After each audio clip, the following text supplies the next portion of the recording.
when Palestinian extremists hijacked 4 airliners between September the 6th and September the 9th, 1970.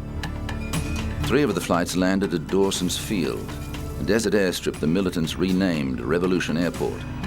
On September the 12th, they blew up the 3 aircraft to demonstrate their resolution, moments after the last 40 passengers left the aircraft.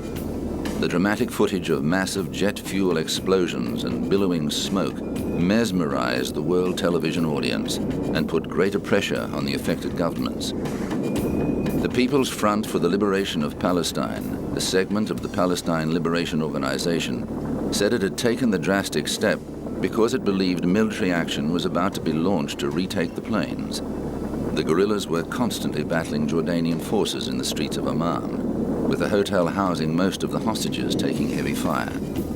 Although the terrorists had successfully captured 2 flights, with the 3rd brought in later by an unaffiliated sympathizer, 2 hijackings did not go as planned. The taking of LL Flight 219 was foiled when pilot Uri Bar-Lev put the Boeing 707 into steep nosedive and threw the 2 terrorists off balance. The flight landed safely at Heathrow, where Layla Khaled was taken into custody. The other would-be hijacker, Patrick Arguello, died from injuries received during the struggle. A 4th flight refueled in Beirut, where another 9 militants boarded the plane and diverted to Cairo after its pilots successfully convinced the hijackers that the 747 was too big to land in the desert. It was wired with explosives and blown up a few moments after the passengers disembarked.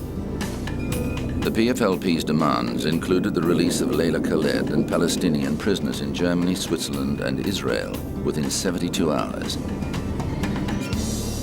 At a press conference in Amman, the Marxist-Leninist group transfixed the world as it outlined its manifesto. To make it clear to the whole world that PFLP is not a bloodthirsty organization, we have released all women and children and sick gradually since the first day.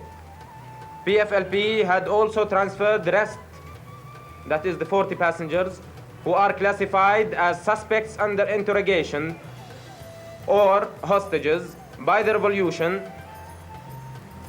have transferred them into a more cozy place. Nevertheless, these people are now living in much better conditions than that on the airfield or in our refugee camps, and they will be kept there until our prisoners are released. PFLP had destroyed completely today the 3 planes, practicing one of its strategical lines to hit the imperialist and Zionist interests all over the world, and in reaction to the stand of the imperialist and Zionist powers. Behind the scenes, there was tension between allies Britain and the United States after British Prime Minister Edward Heath decided to secretly negotiate with the terrorists. US President Richard Nixon, on the other hand, favored direct military action. He instructed his Secretary of Defense, Melvin Laird, to arrange for PFLP positions to be bombed in retaliation for the hijackings. However, Laird told his president inclement weather made this impossible. He later admitted that this was an excuse to avoid carrying out the order, as he thought it would damage American interests given the country was already fighting a debilitating war in Vietnam. Nixon also announced that armed air marshals would travel on US commercial flights and that security would be stepped up at US airports. Calling hijacking piracy of the skies, he called on the international community to suspend airline services with countries that refuse to punish or extradite hijackers. The British government quickly assessed that a military solution was impractical and concentrated on resolving the standoff through diplomacy. It successfully negotiated an extension of the 72-hour deadline, and 6 days later, after an assurance that Khaled would be freed, most of the women and children were released. Jordan's leader King Hussein ended his policy of tolerating Palestinian militant activities in his country and launched an all-out war on the Palestinian Liberation Organization. The situation reached crisis point when Syrian tanks crossed the border. Hussein took the unprecedented step of secretly requesting that Israel launch a counterstrike, an appeal it denied. Within a year, the PLO had been driven from Jordan and set up headquarters in Lebanon, an act that was to have bloody consequences for that country. But the PFLP judged the hijackings a success. Spokesman Bassam Abu Sharif recalled the confusion among some of the American passengers who had no sense of the geography or history of the Middle East. One man thought they'd landed in Africa. No, Abu Sharif told him, you are in Jordan, and we are Palestinian guerrillas. The man had never heard of Palestine. By the time the situation was resolved, many more Americans knew about the Palestinians' grievances. The events of Black September were the prelude to a more violent chapter in the struggle for the Palestinian cause. The 1970s saw several more hijacks and some deadly actions, including the massacre of Israeli athletes at the 1972 Munich Olympics and the murder of 27 people in the lobby of Israel's Lod Airport.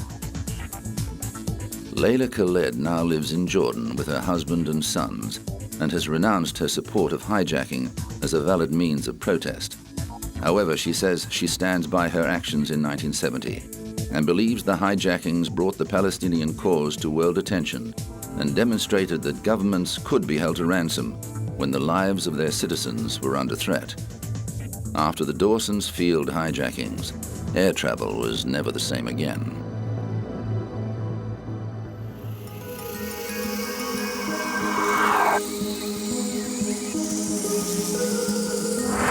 Coming up, Naomi Campbell's costly temper tantrum.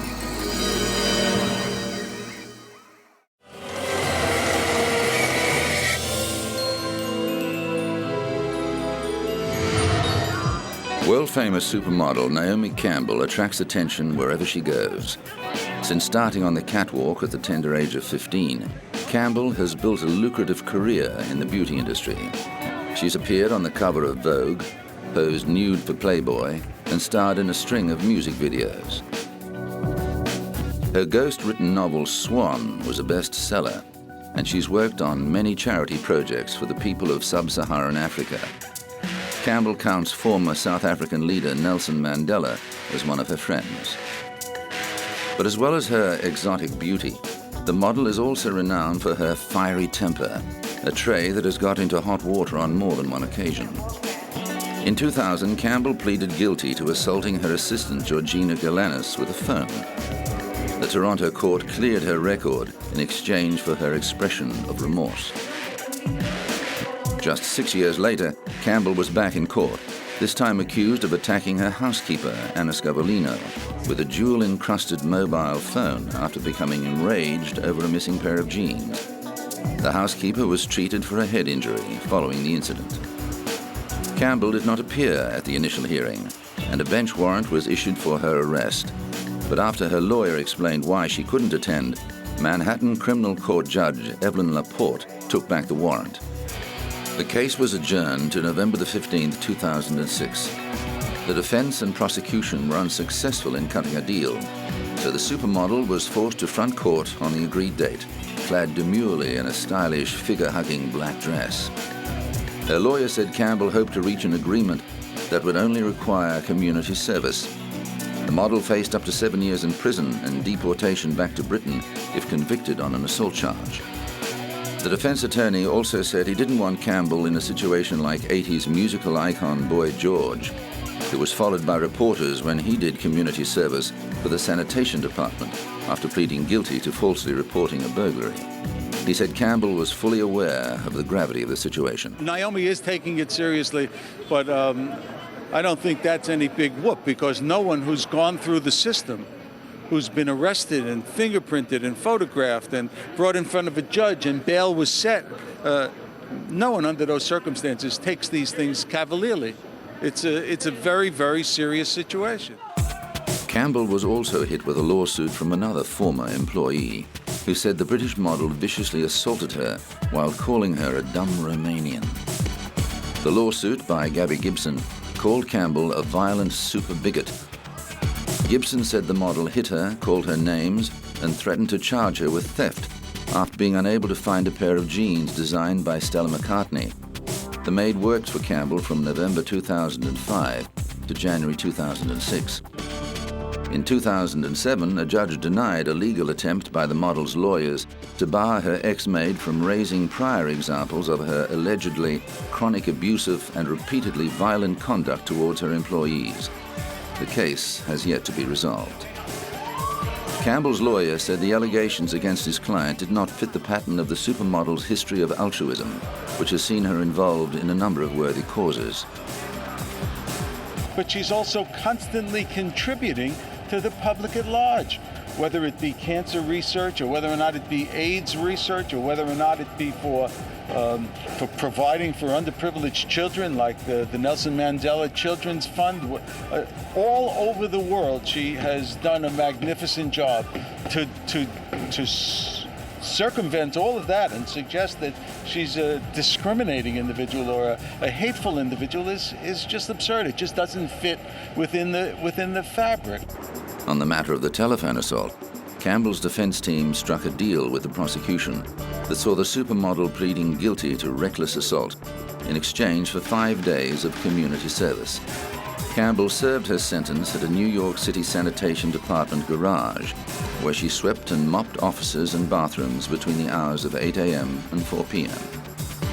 Campbell was also ordered to pay her maid's medical expenses and to attend a 2-day anger management program. But just a year later, Campbell was banned from flying on British Airways after an incident at Heathrow's Terminal 5. The 37-year-old model was arrested on suspicion of assaulting a police officer and later released on bail after being removed from a flight to Los Angeles.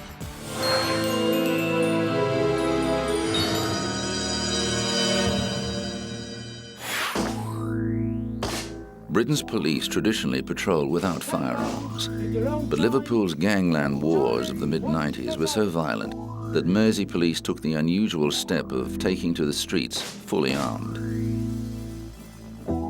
Officers needed protection against the hardened gangs that were fighting over control of the city's nightclubs and drug distribution. The explosive dispute led to the shooting death of David Ungi, the head of a powerful local family, in May 1995. A further 9 shootings rocked Liverpool as the gangs retaliated against each other. What concerns me is the lowering of the threshold of what used to be unacceptable behaviour, where people are now willing to use firearms, whereas perhaps in the past they would have used fists or knives. Ungi's lawyer denied he was a criminal. What I have to say is that in any major city in this country, there are obviously criminal elements, some more organized than others. But I'm not aware, as a solicitor who's been practicing here for 20 years, of any organized mafia in this city. Certainly in my conversations with senior police officers, there's been no suggestion that my clients are part of a criminal mafia. But the godfathers of crime in Liverpool had access to some of the deadliest weapons. One police raid netted 4 Uzi machine guns. Carrying weapons has suddenly become a fashion accessory to those people of that kind of mind who feel that they must carry weapons and flaunt them and every now and then fire them off. Doctors at the city hospital were appalled with the wounds they had to deal with. We've seen people with shotgun wounds to the back which have penetrated into the chest, have collapsed both lungs. We've seen shotgun pellets and wounds spread all around the limbs. We've seen limbs almost taken off with shotgun sprays. We've obviously seen chest injuries of all sorts. Some of them requiring the chests to actually be opened, but many of them just requiring to be taken to the operating theatre very, very quickly. But it was the emotional wounds inflicted on the locals that concerned community leaders. The great majority of people in Toxteth are not lawbreakers, they are not violent people, they are not involved in criminal gangs or anything like that.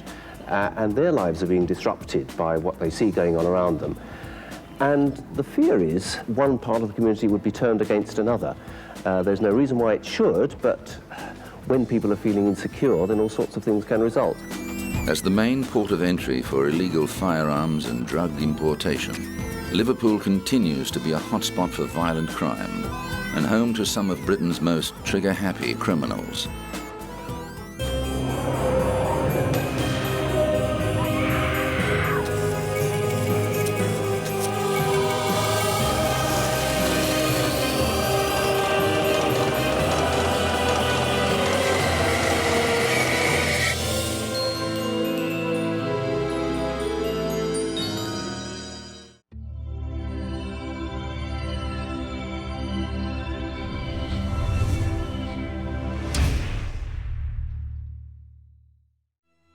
3,